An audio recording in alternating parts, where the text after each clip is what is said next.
As a young Xbox loser wannabe, there was nothing that made me look across the pond and watch jealously more than seeing people play Infamous. I would have given anything. I would have given my left testicle to be able to play either of the first two games.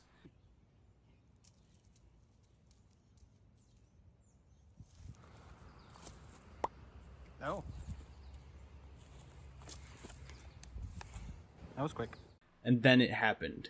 Infamous Second Son came out, and I had just bought an Xbox One. I regretted every decision I have ever made up until that point. After months of punching myself in the head, Insomniac Games blesses us. The studio most known for their work on Ratchet & Clank, Spyro the Dragon, holy fuck, their lineup is stacked. Resistance, and most recently Marvel's Spider-Man, they gave us something we didn't know we needed. Spider-Boy. Wait. Sorry. I meant to say Sunset Overdrive.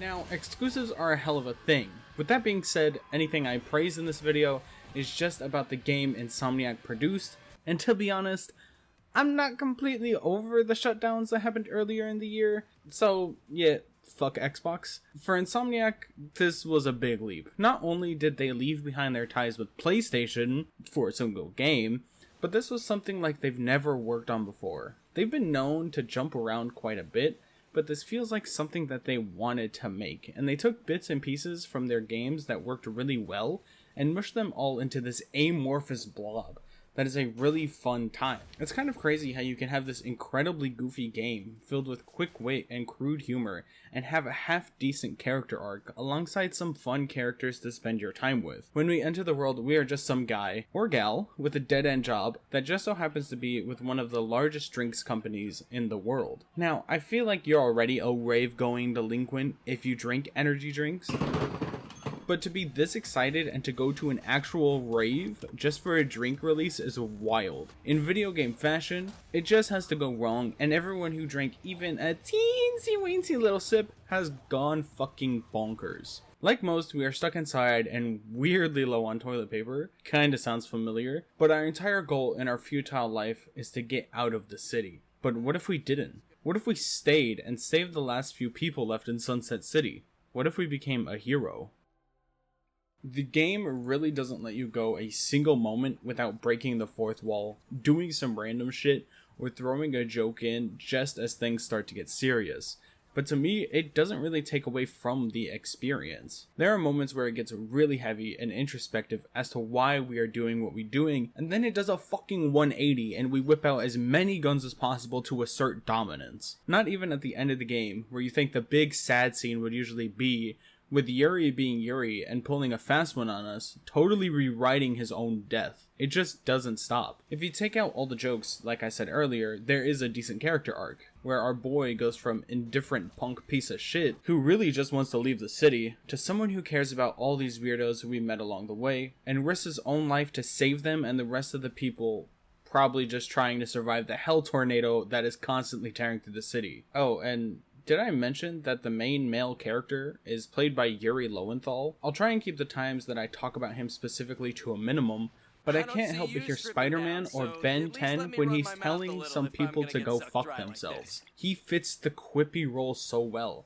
and I think that's what works so well with him playing a sort of Spider-Man. It translates really well into playing the sort of punk, I don't care attitude that goes into this game. The writing is very quick-witted and has only a very few times where the joke doesn't land, and trust me, it doesn't from time to time. Not only is the lead character a huge smartass and quick with verbal bullying, but there is a lot of fourth wall breaking visual comedy. From pulling up the weapon wheel to, like I said earlier, with just rewriting your own death by invading the credits, it hits a mark that a lot of other campy games don't.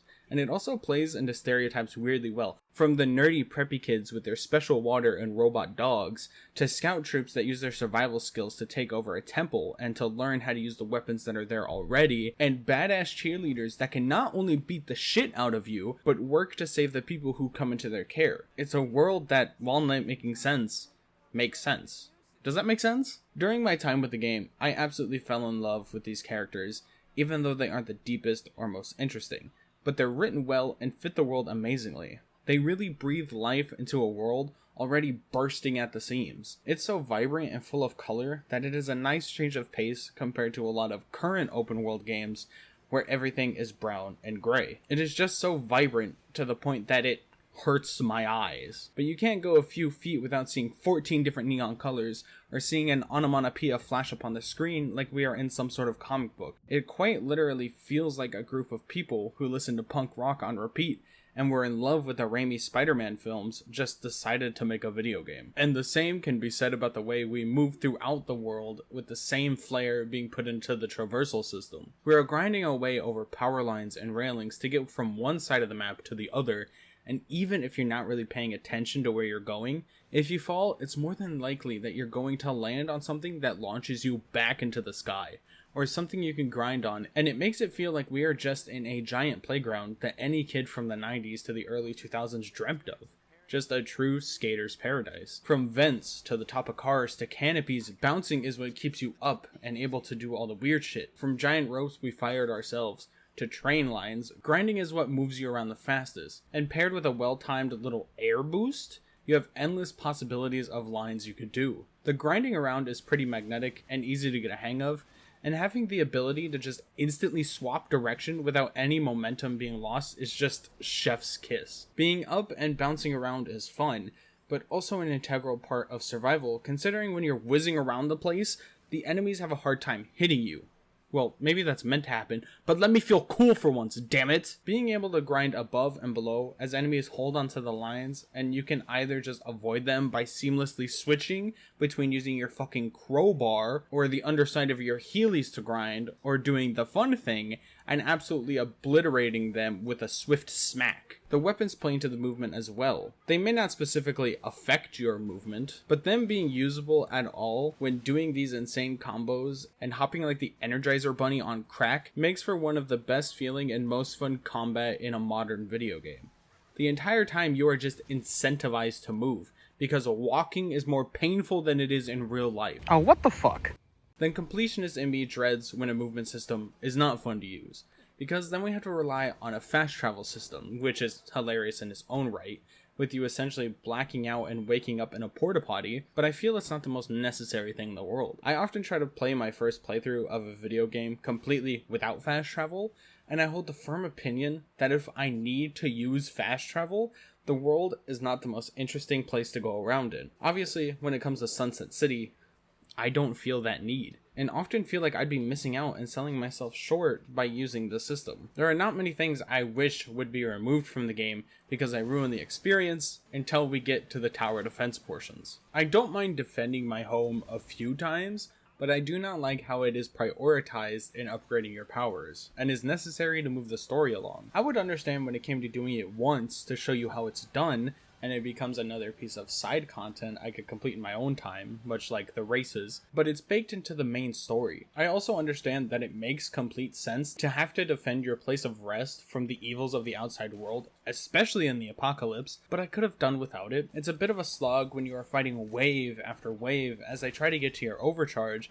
and are constantly breaking down unfixable walls, while you fly from place to place, putting down traps that I'm not entirely sure did anything to stop the little rat bastards from getting in. It was nice that we aren't just going in the same place over and over, with there being a change of scenery, and the last one having a story purpose of helping these little kiddos see their first rock concert, which is omega wholesome. But having to turn around after slaughtering millions while climbing giant towers and saving lives to have to protect something that could have been handled in a different way kills the flow for me. I love Floyd to bits, and he has some funny goofs here and there, but it's not worth it to me when the weapons alone without amps are already tons of fun to use. I quite enjoy rolling around cocking my shotgun, and launching flaming teddy bears at pus-filled humans for hours on end, and it's incredibly satisfying to do, especially since the little piss babies explode and leak everywhere. It did get to a point where I would just upgrade my shotgun and 6-shooter because they did the most amount of damage, especially when the OD would take increased damage while on fire. There's no real reason to go out of your way to use every single weapon and experiment due to the upgrades I talked about a couple seconds ago. Leveling up and upgrading the basic ass pistol you get from the start, or the cock gun, just means that as it falls off due to more difficult enemies, it just doesn't, and it becomes a force to be reckoned with. Of course, there are the amps and the individual powers that come along with each weapon, but I just used what worked for me in the moment of my first playthrough in almost 9 years. Adding on top of that, and the fact that you're incentivized to move as much as possible, your weapon always locking on after looking in the general direction of an enemy further simplifies the system, but it's welcome here. It would not be fun to try and use the weapons that need more accuracy to be able to use effectively if you're just missing 90% of your shots, because you and the enemies are moving at breakneck speeds. Having the system help you out in that way makes the game all the better for casual playthroughs, but I assume also for speedrunners, because you know, faster death, faster shit. If you are looking at the other weapons, they're fun to use for other reasons, because they just paint everything in random colors, like aliens from a 1980s movie just spunked everywhere. The use of different elements, from ice being a nice light blue, and engulfing enemies in bright orange flames, or smiting people with a sword that produces dark blue lightning bolts, just adds so much to the world without being overbearing. There are portions where we aren't even using the typical weapons, but are smashing the OD with a crane and wrecking ball, watching them fly directly at the camera. I can't think of many other games that go so in depth with colors and combat, or even any that had an entire list of enemies that I'm willing to fight. In insomniac fashion, they pull another one out of the bag, and somehow make multiple tiers of enemies, and make them all somewhat fun to exterminate. There's the regular old oldie, right? They just kind of run at you and flail around. But then you have the spawners, who are just a huge fucking dumpster on their back, where OD just instantly, spawn. Then there are like 20 different variations, from the one that just try to fucking rush you and explode before you can even see them, to the ones that fling shit at you or fly. Oh, and we can't forget how Fizco, the giant evil overlords who caused all the problems in the first place, they have their own line of psycho murdering robots. Oh, and of course, in an apocalypse, you can't forget about the normal people that decide to be dickheads and just make a mess of things. It's just enough variety to keep combat not the same over and over.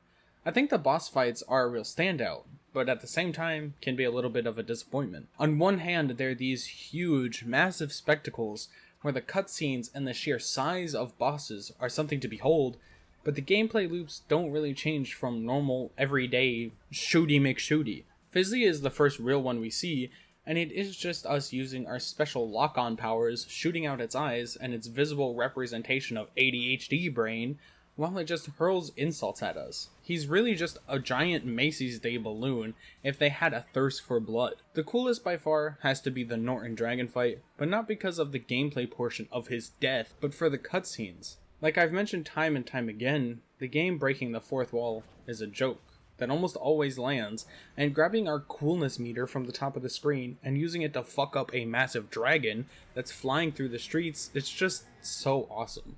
But once you get to the end, after spending all your money to make the base 6-shooter as strong as possible, the fights are trivial, and a whole building is defeated in seconds, with each phase only lasting like 10 seconds of shooting, with a minute of trying to get to the building. And it's crazy that I can just casually mention an entire building we fight and not be flabbergasted, since this game is just non-stop crazy shit. Don't get me wrong, I did enjoy chasing down a psycho using a roller coaster as a weapon, but there is much to be desired in the boss fight category, but not in the visual or spectacle category. Sunset City is a beautiful city, and what really saves it compared to a lot of other games that go for something similar in terms of how large the city is and how quickly we move through it is the art style.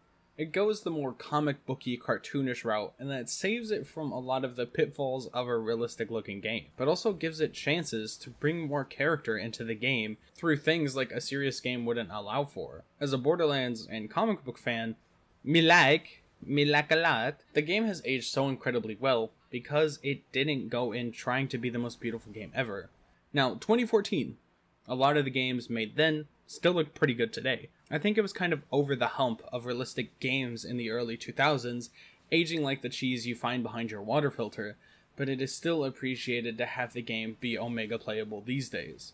From mechanics to graphics, Sunset Overdrive do be good, good do be nice, do good nice be fun, oven cold do you hot food eat. Sorry, just had a malfunction. The game stands the test of time incredibly well, and I enjoyed every second of it. It's something I need to go back to more often, and probably will after I stop obsessing over modern day Insomniac. But with Wolverine on the way, that might be a while. I love me some games, but I love me some games even more when they're just so fun and over the top. It doesn't need to be the best story, even though I think this story is still pretty good. But it just needs to be fun first and foremost. We are playing a game here. If it's not fun, what do you have left? It's a first-rate town, but all you ever notice are the ways it stretched too far. And it has been knocked down.